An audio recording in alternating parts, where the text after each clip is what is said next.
शुभ मध्याह्न विद्यार्थियों। Last class में हमने विसर्ग संधि पढ़ी थी और विसर्ग संधि में हमने पढ़ ली थी उद्ध संधि, रुद्ध संधि और सद्ध संधि। उद्ध संधि में जैसा आपको बताया गया था विसर्ग से उ बनता है, रुद्ध संधि में विसर्ग से रे बनता है और सद्ध संधि में विसर्ग से से बनता है। इन तीनों संधियों को पढ़ने के बाद में आज हम पढ़ेंगे विसर्ग लोप संधि।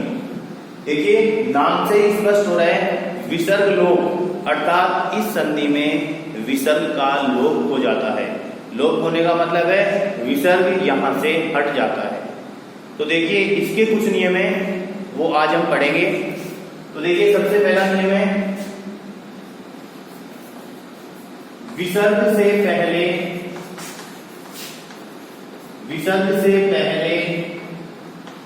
ए हो तथा विसर्ग के बाद ए को छोड़कर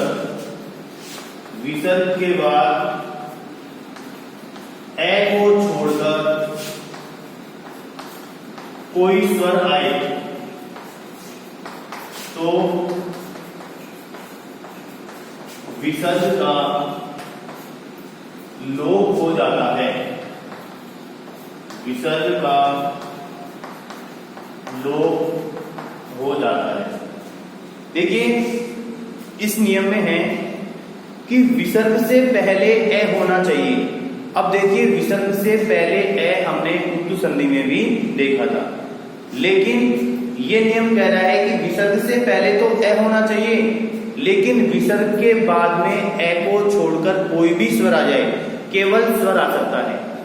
विसर्ग के बाद ए को छोड़कर कोई भी स्वर आ जाए तो वहां विसर्ग का लोप हो जाता है। एग्जाम्पल लेते हैं शिव प्लस इति। देखिए विसर्ग से पहले ए आ गया, वे को हलन करेंगे तो ए बाहर निकलेगा। तो विसर्ग से पहले ए आ गया, विसर्ग के बाद में ए को छोड़कर कोई स्वर आ गया तो यहां विसर्ग का लोप हो जाएगा और आपका रूप बन जाएगा शिव इति। रूप बन जाएगा आपका शिव इति। और लेते हैं एग्जाम्पल राम प्लस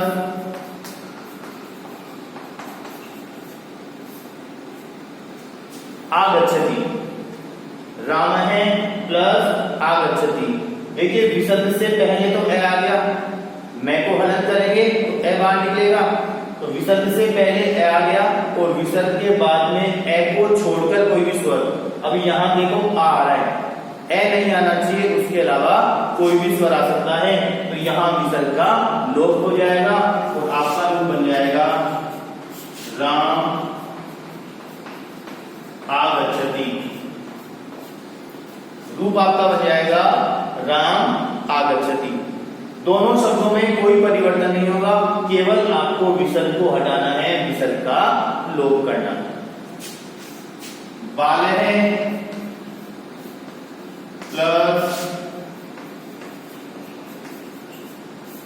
इच्छति। बालः प्लस इच्छति। देखिए विसर्ग से पहले ए आ गया, ले में ए मिला हुआ है और विसर्ग के बाद में ए को छोड़कर कोई स्वर आ गया तो यहां विसर्ग का लोप हो जाएगा और विसर्ग का लोप हो जाएगा तो ये बन जाएगा बाल इच्छति। तो ये आपका पहला नियम था, विसर्ग से पहले ए होना चाहिए और विसर्ग के बाद ए को छोड़कर कोई भी स्वर आ जाए तो वहां विसर्ग का लोप हो जाता है। अगला नियम देखते हैं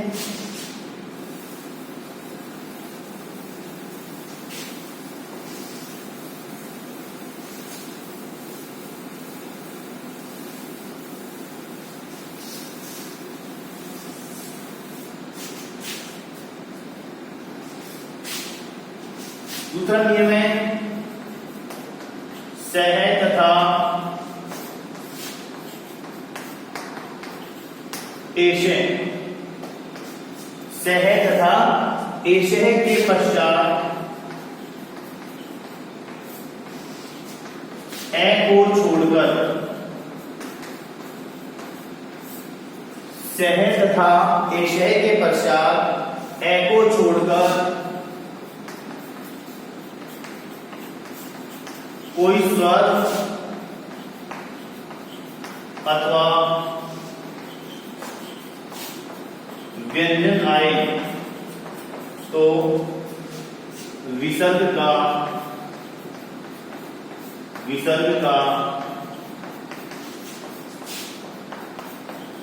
लोप हो जाता है। देखिए, दो शब्दों को आपको ध्यान रखना है, सह और एशय। सह और एशय के पश्चात ए को छोड़कर कोई भी स्वर अथवा व्यंजन आए तो आपको विसर्ग का लोप करना है। एग्जाम्पल लेते हैं, सह प्लस इति। देखिए, सह के पश्चात केवल ए नहीं आना चाहिए, केवल ए नहीं आना चाहिए, उसके अलावा कोई भी स्वर और व्यंजन आ सकता है। तो इसके बाद ए नहीं है तो यहां विसर्ग का लोप हो जाएगा। एशय प्लस याति, याति का मतलब होता है जाता है। तो यहां एशय शब्द आ गया, इसके बाद में ए नहीं है, इसके अलावा कोई भी स्वर व्यंजन आ सकता है। तो यहां क्या करना है, आपको विसर्ग का लोप करना है। तो यहां हो जाएगा एश याति, एश याति। सह प्लस गच्छति, सह प्लस गच्छति। तो यहां पूर्व में सह आ गया, इसके बाद में वर्ग का तीसरा वर्ण, केवल ए नहीं आना चाहिए। तो यहां क्या करोगे आप, विसर्ग का लोप कर दोगे। ये सह हो जाएगा और ये गच्छति। तो सह प्लस गच्छति का बन गया सह गच्छति। तो नियम आपका था, सह और एशय के पश्चात ए को छोड़कर कोई भी स्वर अथवा व्यंजन आए तो वहां विसर्ग का लोप हो जाता है। अगला नियम हम देख रहे हैं,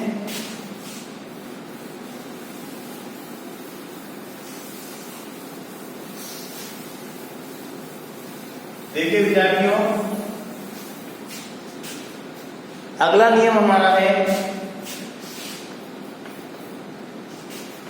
विसर्ग से पहले, विसर्ग से पहले आ हो तथा विसर्ग के बाद कोई स्वर वर्ग का तृतीय, चतुर्थ, पंचम अथवा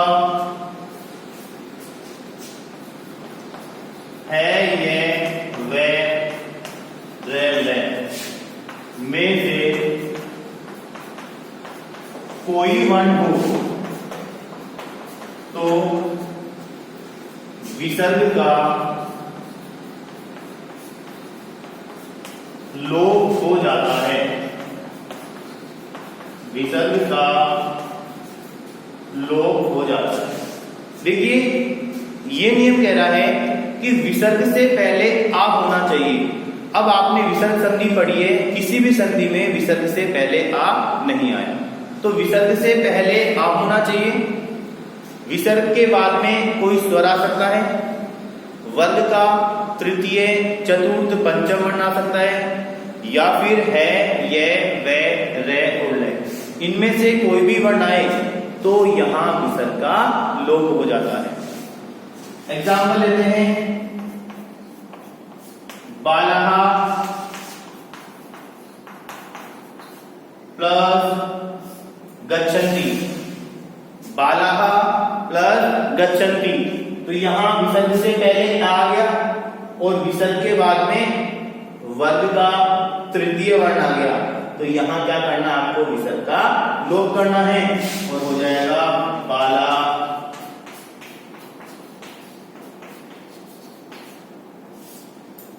गच्छन्ति। फिर लेते हैं एग्जाम्पल, छात्राः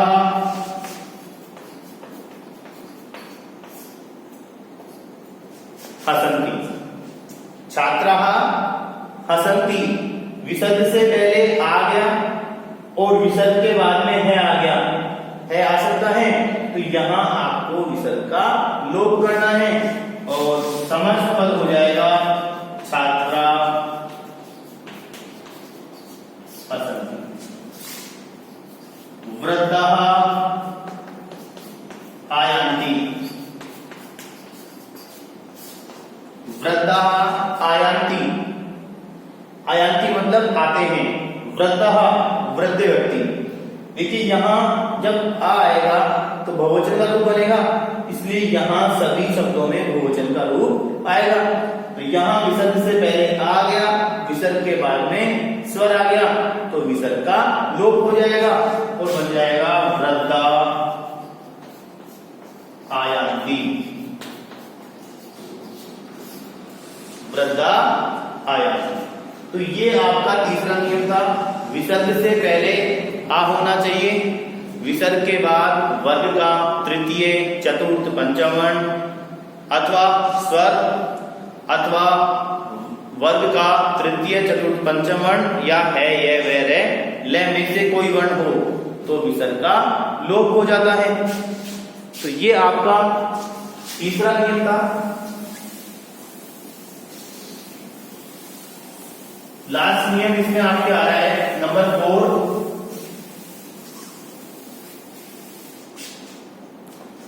नंबर 4 है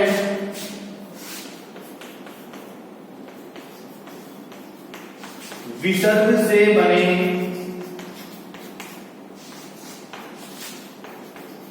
रे के पश्चात यदि रे आए,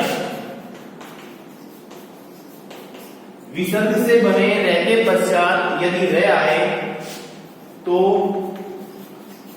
पूर्व रे का लोप हो जाता है तथा उससे पूर्व स्वर को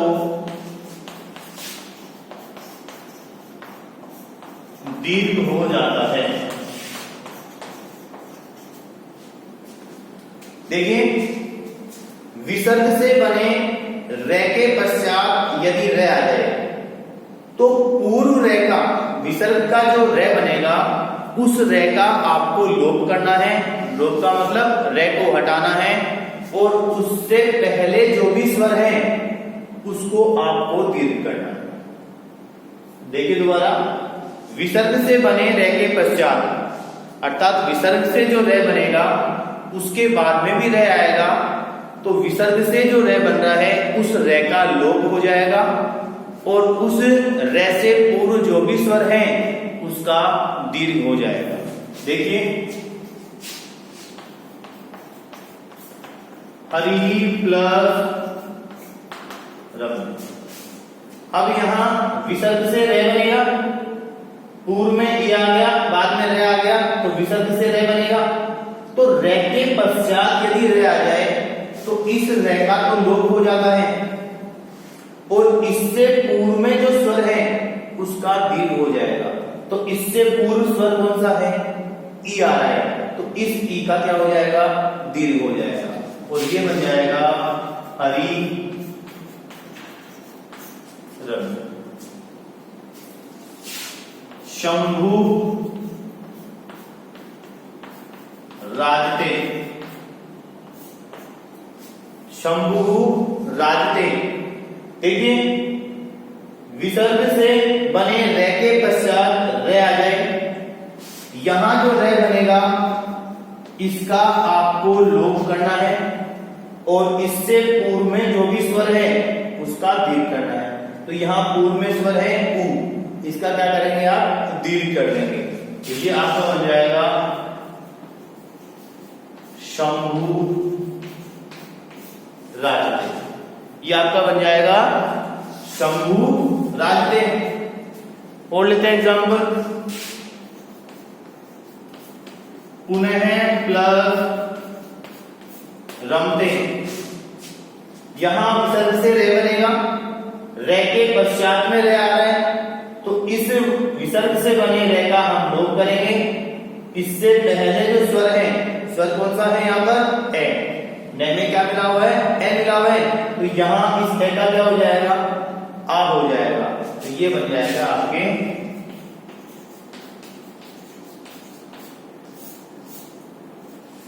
पुनरम। तो ये आपका चौथा नियम था। विसर्ग संधि आपकी कंप्लीट है। उद्दु संधि आपने पढ़ी है, ऋतु संधि आपने पढ़ी है, सत्व संधि आपने पढ़ी है और विसर्ग लोप संधि आपने पढ़ी है। और विसर्ग लोप में 4 नियम आपको बताए गए। तो इस प्रकार आपकी संधि कंप्लीट होती है। स्वर संधि, व्यंजन संधि और विसर्ग संधि, तीनों संधियों का आपको रिवीजन करना है। आज के लिए हम इतना ही रखेंगे। धन्यवाद।